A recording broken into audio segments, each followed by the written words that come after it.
नमस्कार, स्वागत है आप सभी का। तो फाइनली आज 28 मार्च 2026 को जैक मींस की झारखंड एकेडमिक काउंसिल के द्वारा लगभग 10 वर्षों के बाद ठीक है जेटेट का आयोजन किया जा रहा है। ठीक है, क्या है इस नोटिफिकेशन में, कब से फॉर्म भरा जाना है। ठीक है, आप अगर इस एग्जाम को देना चाहते हैं, अप्लाई करना चाहते हैं, तो उसके लिए योग्यता एलिजिबिलिटी क्या होनी चाहिए। ध्यान रहे कि ये जो जेटेट की परीक्षा होती है वे झारखंड में जो 1 to 5 एंड 6 to 8 इस क्लास को पढ़ाने के लिए जो वैसे उम्मीदवार इच्छुक है, ठीक है ना, उनके लिए परीक्षा है। ठीक है, इसके बाद हायर के लिए पहले 9, 10 और 11, 12 अलग अलग आता था, उसे अब मर्ज करके 9 to 12 कर दिया गया है और इसका नाम कर दिया गया है माध्यमिक आचार्य और इसका नाम है सहायक आचार्य। ठीक है, तो ये 1 to 5 और 6 to 8 के लिए है, प्राथमिक और उच्च प्राथमिक के लिए। सिचुएशन ये है कि इसके लिए जो क्वालिफिकेशन मांगा जाता है वो मांगा जाता है डीएलएड। ठीक है, 2 वर्ष का डिप्लोमा कोर्स। और 6 to 8 के लिए अगर आप डीएलएड है या बीएड है, दोनों ही यहाँ पे एलिजिबल होते हैं। बहुत सारे टर्म है, अगर आपके मन में किसी भी तरह का संदेह है तो आप कमेंट सेक्शन में लिखिएगा, मैं उसका जवाब जरूर आपको दूंगा।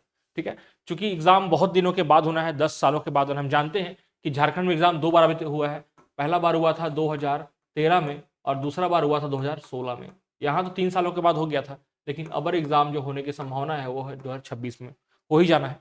ठीक है, तो कौन कौन अप्लाई कर चुके हैं, बहुत इंपॉर्टेंट क्वेश्चन। कि वैसे हम जानते हैं कि 3.5 लाख लोग ऑलरेडी इसमें अप्लाई कर चुके थे जब इससे पहली बार फॉर्म आया था तो।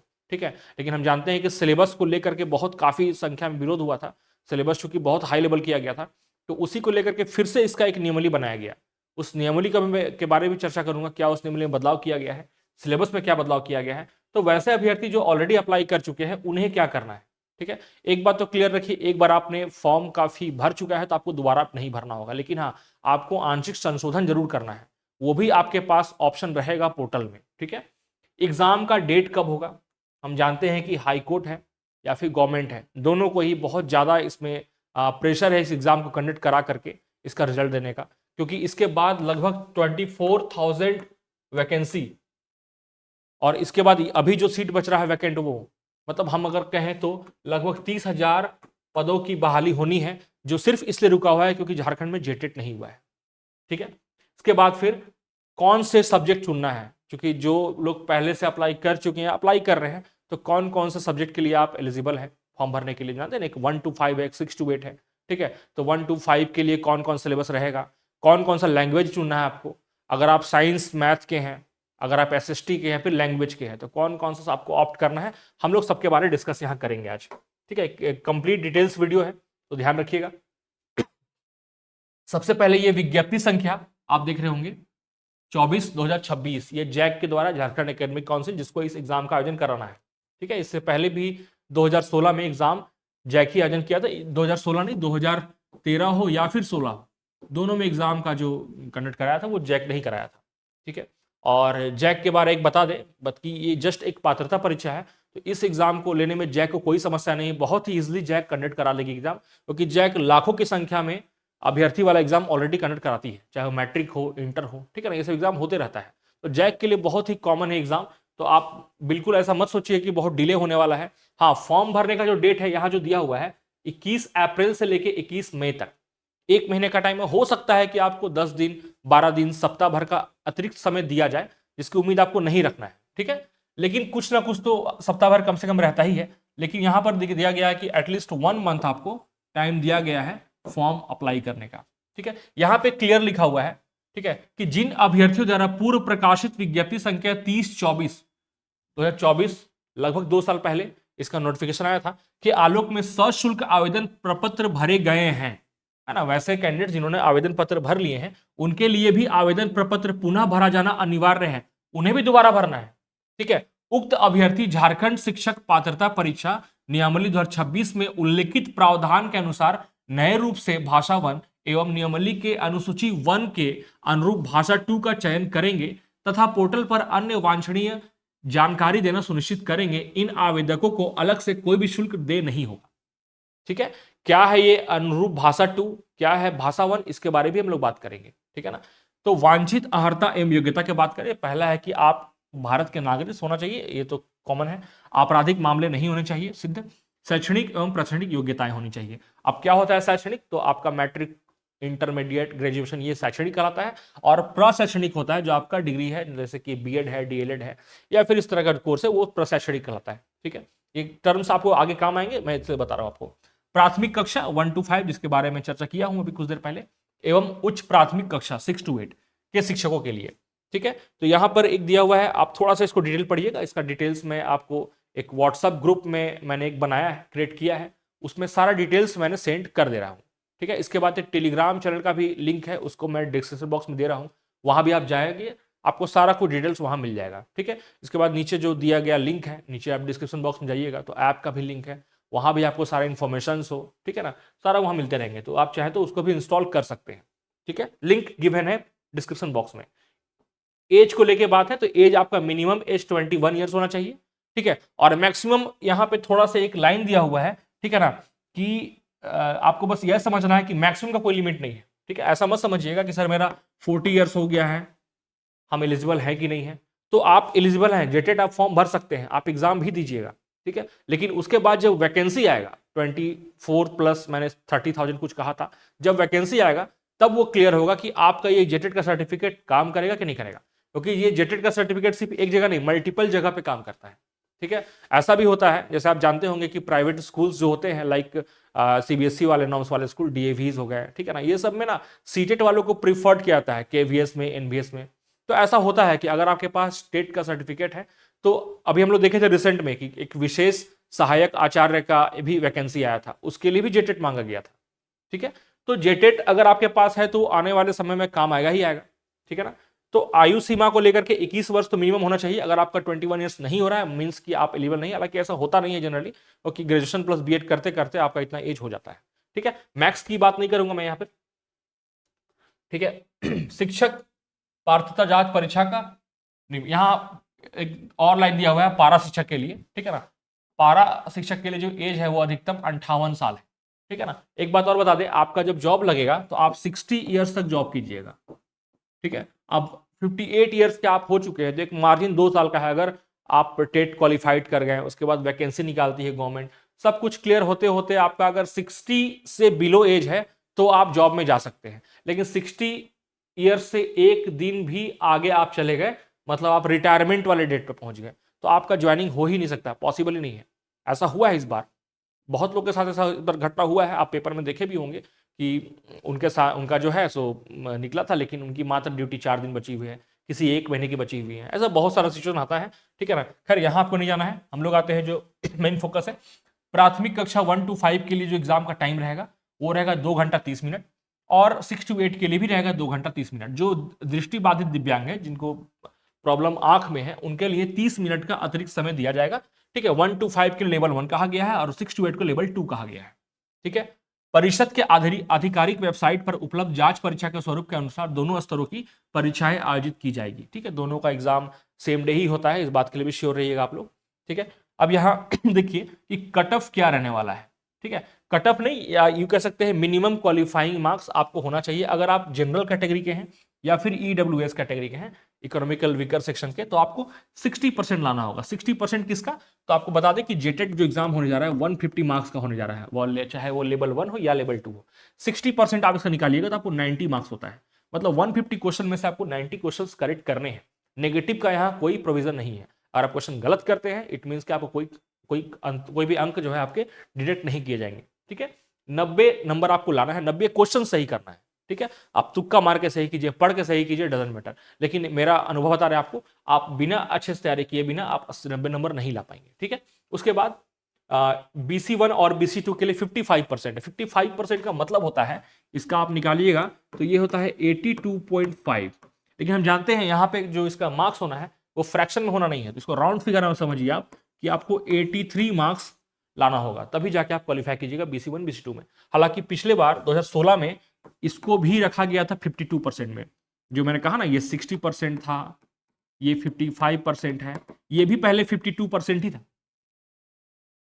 ठीक है, अब आते हैं अनुसूचित जाति या जनजाति के लिए 52%। ठीक है, 52% का मतलब कितना नंबर, 78 मार्क्स। मतलब पिछले बार जिनका BC1 BC2 था और 78 मार्क्स लाए थे तो वो भी क्वालिफाइड थे, लेकिन इस बार ऐसा नहीं है, ये बदलाव किया गया है। ठीक है, इस बार आपको 83 क्वेश्चन सही करने होंगे, ये सही लाइन रहेगा बोलना, ठीक है। परीक्षा के सभी विषयों के प्रश्न वस्तुनिष्ठ होंगे, ऑब्जेक्टिव होंगे, और ओएमआर शीट पे आपको एग्जाम देना है, ठीक है। ओएमआर शीट पर किसी प्रकार का छेड़छाड़ करना, गलत सूचना अंकित करना, ये सब, चूंकि ओएमआर शीट कंप्यूटर बेस्ड होता है, कंप्यूटर ही उसका रीड करता है, तो ओएमआर शीट के बारे में खासियत आप भी जानते होंगे, चूंकि आप सभी मेच्योर्ड हैं, ठीक है ना, कि अगर आप क्वेश्चंस ऑप्शन गलती करते हैं तो वहां दिक्कत नहीं है। प्रॉब्लम कब आता है, जब रोल नंबर मिस्टेक कर दें, ठीक है। ये सब बहुत सेंसिटिव चीज है। मेरे कॉन्टेक्ट में ऐसे कुछ लोग हैं जिनका जिनका जब हम लोग का जॉब लगा था, ठीक है ना, हम भी गवर्नमेंट जॉब में ही है, हम लोग का जब जॉब लगा था तो उस टाइम उनका सिर्फ इसलिए जॉब नहीं लग पाया था क्योंकि उन्होंने रोल नंबर उन्होंने गलत भरा था ओएमआर शीट में, ठीक है। वो मुझसे ज्यादा तो नहीं, लेकिन मेरे इक्विवेलेंट या फिर हमसे कुछ कुछ ही नंबर उनका कम था, ठीक है। तो उनका जॉब नहीं हो पाया था इसलिए इसकी रोल नंबर मिसिंग था बस, ठीक है। या फिर वो जानते हुए भी, क्योंकि हम जानते हैं कि ओएमआर शीट में एक बार लग गया मतलब लग गया, वो कंप्यूटर रीड करेगा, ठीक है। चलिए उस पर हम लोग ज्यादा डिटेल्स नहीं जाते हैं, बस इसको बहुत ही आप समझिएगा, बहुत सेंसिटिव चीज है और ध्यान रखना है। ओएमआर शीट में अंकित निर्देश का अनुपालन सुनिश्चित करेंगे तथा प्रश्नवार उत्तर संबंधी गोले को पूर्णतः काला या नीला करेंगे। आप ये सब प्रैक्टिस कर लीजिएगा। आप जानते होंगे कि आजकल कुछ मोटा बॉल पेन भी आता है जहां पे आप कलर करना बहुत आसान होता है। परीक्षा फल प्रकाशन के उपरांत ओएमआर का पुनर्मूल्यांकन पुनः जांच नहीं की जाएगी और ना ही इस संबंध में किसी भी अभ्यावेदन पर विचार किया जाएगा। एक बार रिजल्ट निकल गया तो आप बोलिएगा कि नहीं मेरा ओएमआर का पुनः जांच कीजिए, तो ऐसा पॉसिबल नहीं है, ये लिखा हुआ है यहाँ पर, ठीक है। कुछ फी के बारे में देख लीजिए। फी क्या है, सामान्य वर्ग जनरल के लिए आप 1300 पे करना होगा। आप सिर्फ 1 to 5 भर रहे हैं तो सिर्फ 6 to 8 के लिए 1300 है, और दोनों अप्लाई कर रहे हैं तो आपको 1500 है। तो जिनके पास डीएलएड है 2 वर्ष का, उनको दोनों भरना चाहिए, ठीक है। बीएड वालों के पास कोई ऑप्शन नहीं, उन्हें सिर्फ 6 to 8 ही भरना होगा, ठीक है। एसटी और एससी का देखिए यहाँ पे 700, 700, 800, ठीक है। विशेष रूप से कमजोर जातीय जनजातीय समूह के लिए 500 है, ठीक है, 500 है, 600 है, ठीक है। BC1 BC2 का वही है जो जनरल का था, वही सेम है। आर्थिक रूप से कमजोर का भी वही है जो जनरल का था, और दिव्यांग जो हैंडीकैप्ड है उनका 700, 700, 800, ठीक है। शुल्क की राशि जमा करने के पश्चात क्या वापस नहीं होगा, अगला कभी एग्जाम होगा तो एडजस्ट हो जाएगा। एग्जाम ये नहीं होता तो जैसा इस बार हो रहा है, लेकिन वापस आपको नहीं, फी नॉट रिफंडेबल, इसका कोई प्रोविजन नहीं है, ठीक है। अभ्यर्थी ऑनलाइन भरे जाने वाले अभ्यावेदन में सभी प्रविष्टियां सही सही एवं त्रुटि रहित करेंगे। आपके द्वारा भरे गए प्रविष्टियों के आधार पर एक ही परीक्षा का प्रवेश पत्र, परीक्षा फल का प्रकाशन एवं प्रमाण पत्र निर्गत किया जाएगा। मतलब आप जो भरिएगा ना उसी के आधार पे आपको दिया जाएगा प्रमाण पत्र। क्योंकि आप जेटेट जब पास कीजिएगा तो आपको एक जैक के द्वारा एक सर्टिफिकेट दिया जाएगा, ठीक है। जेटेट का आपको सर्टिफिकेट मिलेगा, आप चाहे 1 to 5 के पास हो या 6 to 8, वही आपको एलिजिबल रहेगा। तो आप जो डिटेल्स भरिएगा वही डिटेल्स का आपको सर्टिफिकेट मिलने वाला है। आप अगर हड़बड़ी में या फिर कुछ टेक्निकल गड़बड़ी या फिर नहीं जानकारी की वजह से आप गलत भरते हैं तो इसका खामियाजा आपको भुगतना पड़ेगा, ठीक है। तो आप बिल्कुल निश्चिंत होकर अच्छे से भरिएगा। बहुत टाइम है, 1 महीने का टाइम है, बहुत जल्दबाजी भी नहीं करना लेकिन बहुत देर भी नहीं करना है, ठीक है। प्रश्न पत्र वेबसाइट से डाउनलोड करने की तिथि एवं परीक्षा की तिथि बाद में प्रकाशित की जाएगी। डाक अच्छा प्रवेश पत्र, ठीक है, वो बाद में किया जाएगा। पहले आपका काम है 1 महीना जो टाइम दिया है उसको फॉर्म भरना है अच्छे से, ठीक है। इसके बाद ये है नियमावली जिसके आधार पे नोटिफिकेशन निकाला गया है जैक के द्वारा। यही नियमावली मिला है जैक को, ठीक है ना, एक सिस्टम होता है, ठीक है। इस नियमावली को पहले बनाया गया, इसको कैबिनेट में पास कराया गया, तब ये गया जैक के पास।